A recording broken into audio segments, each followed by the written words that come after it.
Hello hi नमस्कार welcome to my YouTube channel जय जगन्नाथ। एमती अच्छे आशा करुँचे बहुत भलरे थे। मानक गोटे सुंदर स्टोरी शुणेबी श्रीकृष्ण और आउ अर्जुन विषय।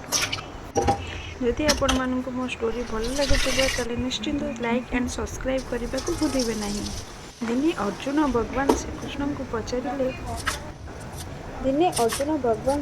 को पचारे हे माधव किछि लोक बड़ बड़ पापर थिले तथापि सेमाने केबे पापर फल भोग करती नहीं। यह एपरि काहिंकि? तेबे श्रीकृष्ण कहिले हे अर्जुन गोटे कथा शुणाउछि ध्यान देई शुण। दिनकर गोटे घटना जड़े धार्मिक राजा ब्राह्मण मानक पाई भोजन भंडार आयोजन करथिले। शह शह ब्राह्मण आसी भोजन करुथिले। राजा स्वयं शेष बसिथिबा जड़े बुद्ध ब्राह्मण को भोजन परोसिबाकु गले। एही समय आकाशरे गोटे चिल मरिथिबा गोटे नागसाप को नहीं जाउथिला। एही सापर पाटिरु विष किछि बुंदा एही ब्राह्मण भोजन रे पड़ीगला एवं अल्प समय से ब्राह्मण मृत्युवरण होईगला।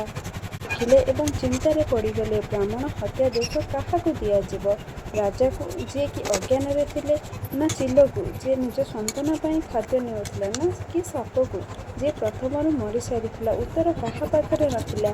किछि समय पर केतेक ब्राह्मण से राजा संगे मिलवा राजमहल को आसुतिले। रास्ता पचारिबा समय गोटे लोक से रास्ता देखाइले एवं कहले सावधान थिबो से राजा ब्राह्मण को भोजन रे विष दे मारी दियंती। क्षणकर जमराज तुरंत से लोक को ब्राह्मण हत्यार दोष देते। जमदूत मैंने पचारे प्रभु ए लोक तो क्या मारी ना तेरे यह दोष कहीं देले। हे दूत मैंने जमराज कहले हे दूत मान यही लोक केवल एक निंदा करुछि राजांकर जे जो लोक कथा कहूँ ताहा सत्य नुहे सत्य कौन न जानी यही मिथ्या कथा द्वारा एक निर्दोष राजा उपर अपवाद और निंदा कर दोष लगी। एवं जदि यही मिथ्या अभियोग विश्वास कर मारी दिए तेबे यही लोक मूल कारण हेब। जो मनुष्य मिथ्या कथा प्रचार कर जनसाधारण मन में भय और बा घृण सृष्टि करता से ही प्रथम दोषी। अनेक अपराध लगी थाए तेणु हे अर्जुन जीवन में केवल कर्म नुहे निंदा दोषर अधिकारी हुए। जो लोक मिथ्या कथा कही सत्य उपर प्रश्न उठाए से ही दोषर मूल कारण होता है एवं दोषी होता है। तेरी भावे पाप केवल कर्म देखा जाए नहीं मन कथार एवं भावना द्वारा पाप सृष्टि हुए। तेणु जीवन में सत्य न्याय और भल व्यवहार रास्ता चलवा अत्यंत आवश्यक। श्रीकृष्ण कथा जो भल लगी ताहले जय राधाकृष्ण निश्चिंत लिखिए कमेंट माध्यम जनइबे आपन को मोर श्रीकृष्ण और अर्जुन कथा स्टोरी केमिति लगिला।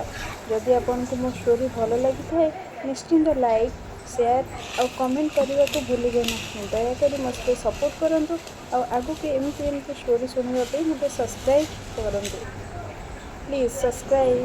जदि आपन को ये स्टोरी भल लगी थाए कमेंट निश्चिंत जय श्री कृष्ण लिखिए एंड जय राधाकृष्ण लिखिए।